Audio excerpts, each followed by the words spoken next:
పాండవులకు నిజంగా బాగా జ్ఞాపకం ఉండిపోయేది ఏదంటే తర్వాత వాళ్ళు సార్వభౌమ పదవిని అలంకరించవచ్చు, విస్తరేయడానికి 100 మంది, వడ్డించడానికి 1000 మంది ఉండొచ్చు.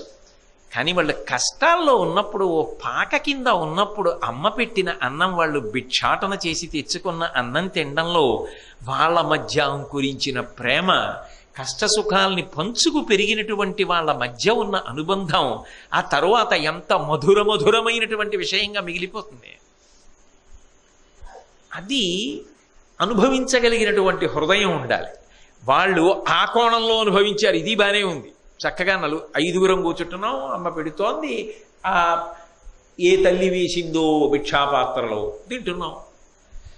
వేదం బాగా చదువుకుంటున్నారు అంటే వేదం వాళ్ళైపోతున్నారంటే వాళ్ళ మనసులలో ఎక్కడ క్లేశము లేదా అంటే ఉన్నది.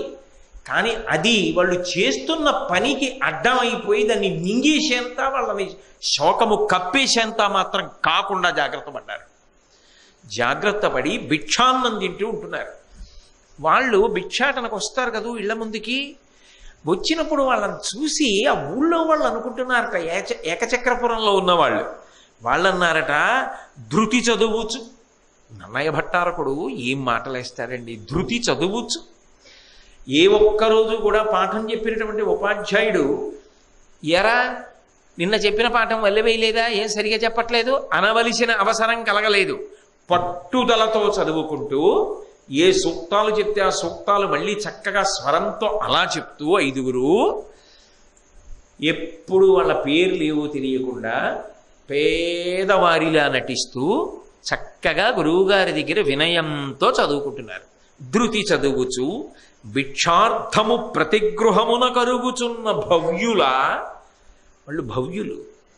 ఎందుకని వాళ్ళ బాధ మరిచిపోయి ప్రతి గృహం ముందు నిలబడి భిక్షాటన చేస్తున్న వాళ్ళని మౌనవ్రతులను ఎక్కువ మాట్లాడరు. ఎందుకని మాట్లాడడం మొదలెట్టారనుకోండి ఎక్కడో నోరు జారుతుంది, అక్కర్లేని విషయాలు వస్తాయి. మాట్లాడాలే కానీ అక్కర్లేని ప్రశ్నలు వేసేవాళ్ళు చాలామంది ఉంటారు. ఆ మాటల్లో ఎక్కడో అక్కడ ఏది దాద్దాం అనుకున్నారో దానికి సంబంధించింది ఏదో ఒకటి నోరు జారచ్చు. అందుకని మౌనవ్రతులను అంటే అస్సలు అనవసరపు మాటే మాట్లాడరు, దేనికైనా చిరునవ్వే.